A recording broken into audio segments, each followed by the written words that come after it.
बिल्कुल as it is, हूबहू, बिना किसी फिल्टर के, ना किसी बीप के। ये जैसा बोले दुनिया के सामने, हम अपनी तरफ से आपको वही सारी बातें इनके मुंह से बोलते हुए सुना देंगे।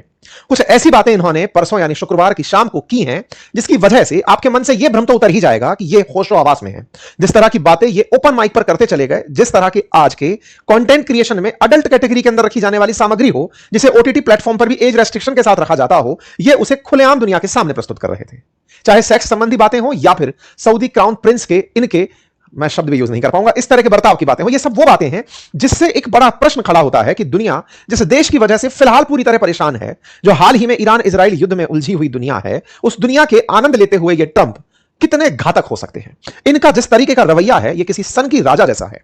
इस सन की राजा को हटाने के लिए अमेरिका में इन दिनों प्रोटेस्ट हो रहे हैं और अब तक के सबसे बड़े प्रोटेस्ट उन्हें कंसीडर किया जा रहा है। पूरे अमेरिका में लगभग 3100 जगह पर प्रोटेस्ट हुए हैं ट्रंप को हटाने के लिए, जिसका नाम ही नो किंग्स प्रोटेस्ट रखा गया है। अमेरिका के अंदर फिलहाल जो हालात हैं उन्हें देखते हुए मुझे लगता है कि अमेरिका को खुद इन्हें इंटरनेशनल डिजास्टर घोषित कर देना चाहिए।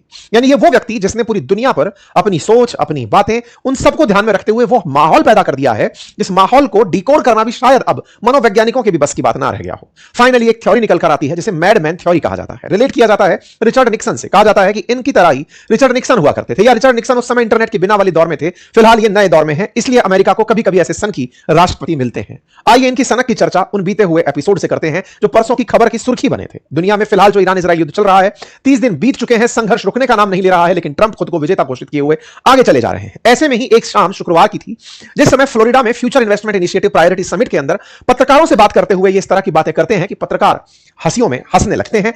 पूरी तरह से कमरा मजाक में और इनकी मजाक में निकल पड़ता है। पत्रकारों से सवाल करते हुए, फ्यूचर इन्वेस्टमेंट समिट है, मतलब दुनिया भविष्य में कहां निवेश करे, इस बारे में चर्चा हो रही है। ये पत्रकारों से कहते हैं कि आप मुझसे कुछ भी पूछ सकते हैं, आप मुझसे सेक्स के बारे में भी बातें कर सकते हैं। एक अमेरिकी राष्ट्रपति हैं, निश्चित ही इनसे बात की जानी चाहिए, क्योंकि एप्स्टाइन नहीं रहा। एप्स्टाइन फाइल में इनकी फाइल का क्या हुआ, एप्स्टाइन इनके साथ किस तरह से जुड़ा हुआ था, किस तरह से एप्स्टाइन इनका और इन जैसों का मनोरंजन कर रहा था, यह बात निश्चित ही पूछे जाने वाली होनी चाहिए। लेकिन एक ये वो व्यक्ति हैं जिनसे पूरी तरह डर समाप्त हो चुका है। पत्रकारों से कहते हुए कि मैं उन राजनेताओं की तरह नहीं हूं जो सवालों से बचते हैं, आप मुझसे कुछ भी पूछ सकते हैं।